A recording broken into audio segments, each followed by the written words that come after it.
بسم الله الرحمن الرحيم، والصلاة والسلام على أشرف المرسلين سيدنا محمد. السلام عليكم ورحمة الله وبركاته. مشاهديني الأعزاء، أهلا ومرحبا بكم معانا النهاردة في الفيديو الثالث من سلسلة مهارات في الإكسل، واللي هنشرح فيه مهارة أو مهارتين جداد، لأن المهارتين دول عكس بعض، وإن شاء الله مش هياخدوا معانا وقت، وهتبقى حاجة سهلة وجميلة. تمام. لو فاكرين في السكيل ليست بتاعتنا، كنا عندنا في الفيديو الأولاني اتعلمنا الفي لوك اب، وفي الفيديو التاني اتعلمنا البيفت تيبل. النهارده هناخد التكست كولوم والكونكات. تعالوا بقى نشوف التكست كولوم والكونكات دول بيقولوا ايه. دلوقتي انا عندي جدول زي ده، في عندي خليه فيها اسم مكون من 3 اسماء، او هنا مثلا ايه 4 اسماء، ايا كان يعني عدد ال الكلمات اللي جوه الخليه انا عايز افصلهم عن بعض. في عندي هنا مثلا خليه تانية فيها تايم، في هنا زي ما انتم شايفين 3 ارقام اهوت مفصول ما بينهم باللي هي النقطتين دول. وفي عندي زي اليو ار ال ده مكون من 4 اقسام او 4 ارقام، كل رقم مفصول ما بينهم بالدوت. المهم انا عندي محتويات خليه عايز افصل الاجزاء بتاعتها عن بعضها، كل جزء فيه خليه لوحده. تمام. عندي بقى المهارة التانية هي العكس بتاع الكلام ده. عندي مجموعة خلايا فيها كلمات متفرقة، وانا عايز ايه اجمعهم مع بعض هنا ايه في خلية واحدة. هنشوف هنعمل ده ازاي. تعالوا كده للمهارة الاولانية. عندي هنا لو انا وقفت على الخلية ديت اللي هي فيها الاسم ده خالد محمد مصطفى، ورحت على تابة الداتا، هاجي عندي هنا هلاقي تكست كولوم. هدوس على تكست كولوم، هتلاقي ان انا في عندي هنا اختيارين. تمام. هنشوفوا كل اختيار فيهم بيعمل ايه. انا هختار الاختيار التاني اللي هو الفيكسد ويدث، وهدوس نيكست. تمام. هتلاقي زي ما انت شايف كده في اسهم. الاسهم ديت اقدر ان انا ازود اسهم زي ما احنا شايفين كده، او ان انا اشيل اسهم. تمام. انا لو عملت كده هو هيجي هيفصل من هنا عند مصطفى، ده هيخليها لي او هيخلي لي خالد مثلا لوحدها، او اللي هي اول كلمة لوحدها وبقية الكلام مع بعضه. او لو انا عايز افصلهم كلهم فهاجي عند اول كل اسم كده وهحط ايه سهم. بحط السهم ازاي؟ باجي في الحته اللي انا عايز احط فيها السهم وادوس كليك شمال، او لو انا عايز اشيل الفاصل دوت هدوس عليه كليك شمال وانا معلق ايدي كده، ارمي الايه السهم لفوق، اطلع بالسهم لفوق، يبقى انا كده ايه شلت الفاصل. طبعا عايز احط فاصل هروح تاني اقف كده وادوس كليك شمال، يبقى انا حطيت الفاصل. يبقى هو كده عند بدايه كل ايه اسم هيفصلهم لي.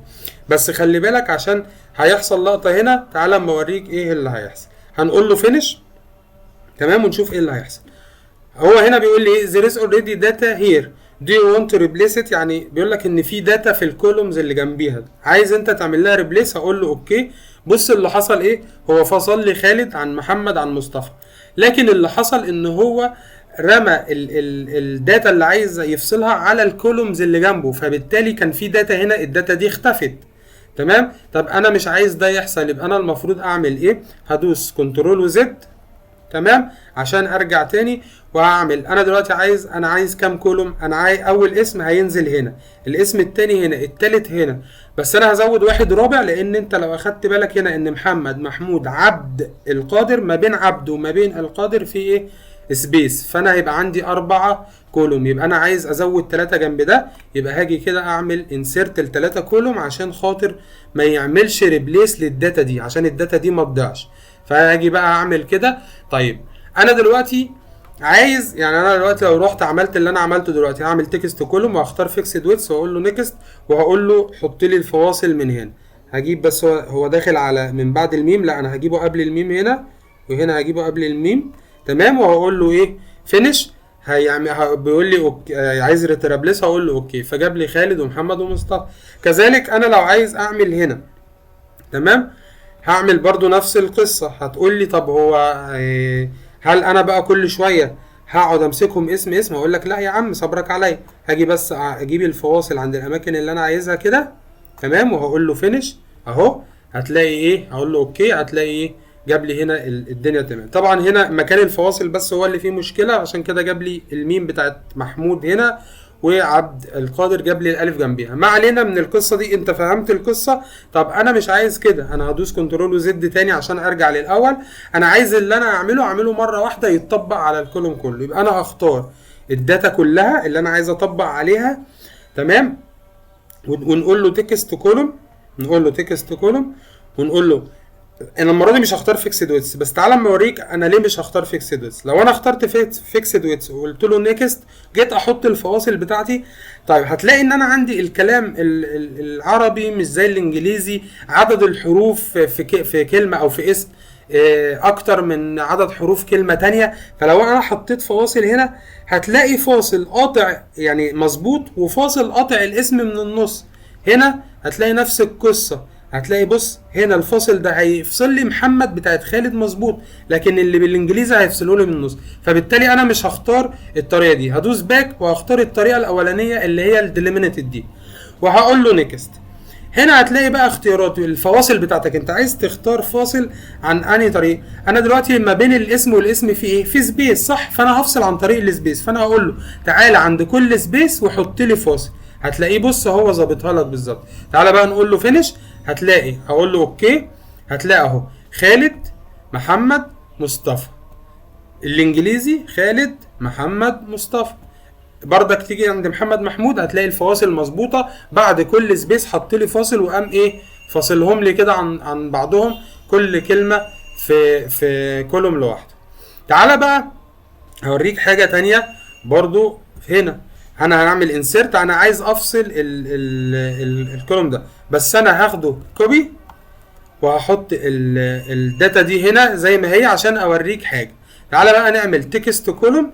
بص انا هنا محدد ايه اهو، لو انت اخدت بالك ده اللي متحدد اللي هو الكولوم اف ده، الداتا اللي جواه تمام. تعالى نعمل تكست كولوم وهوريك بقى ايه حته كده ايه حلوه هتعجبك. هختار ديليميتد اللي هي اول واحده.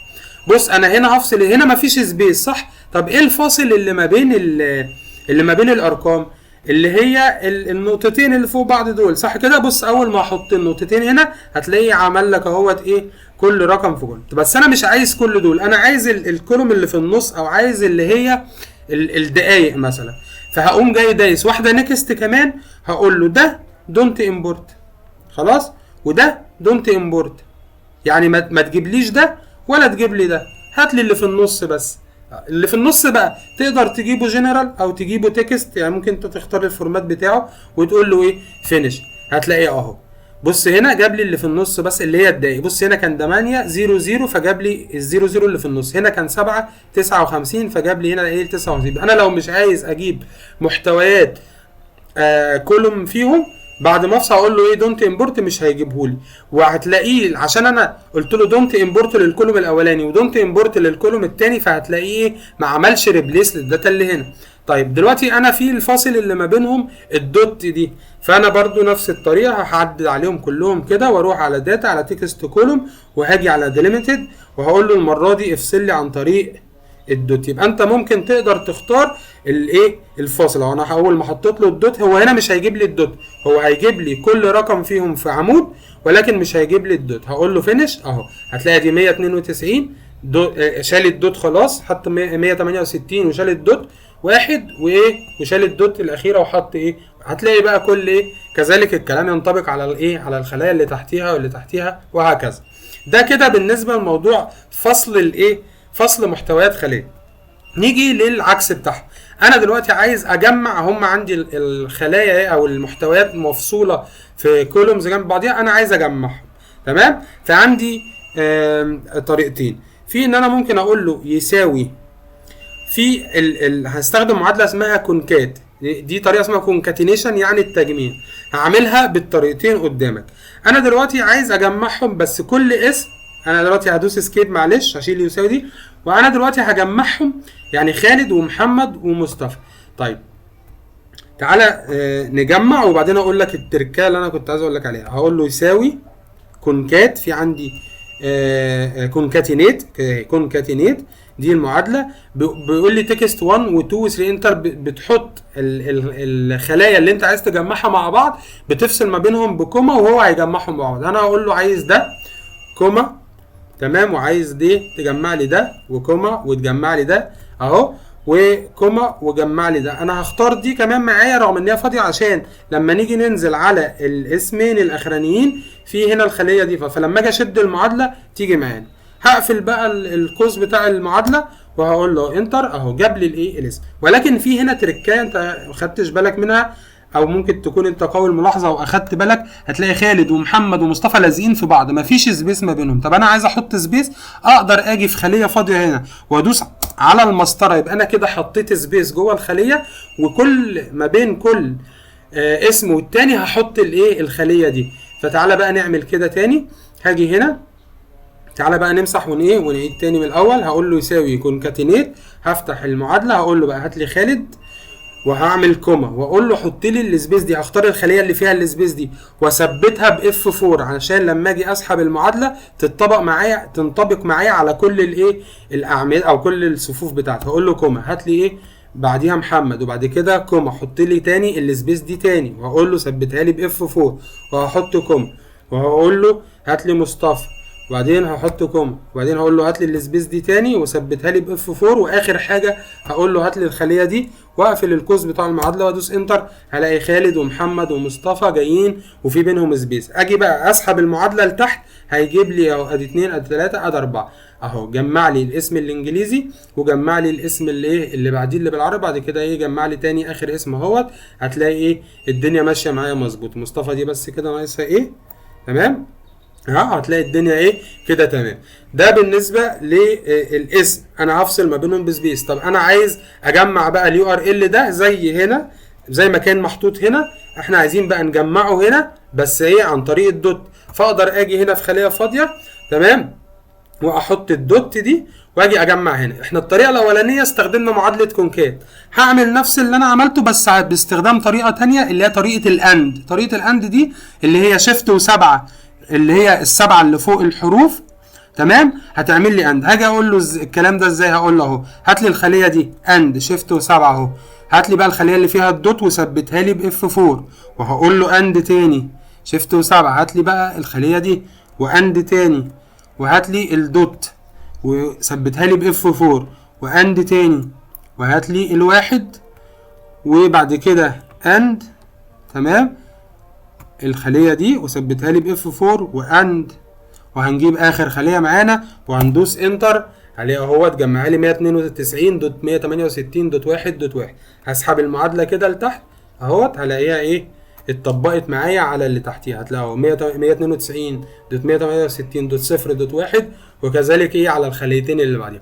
يبقى انا كده عرفت ازاي لو انا عندي خليه عايز افصلها في خلايا جنبيها، او لو عندي خلايا متفرقه وعايز اجمعهم مع بعض. عرفنا طريقه الكونكات وعرفنا طريقه ايه الاند.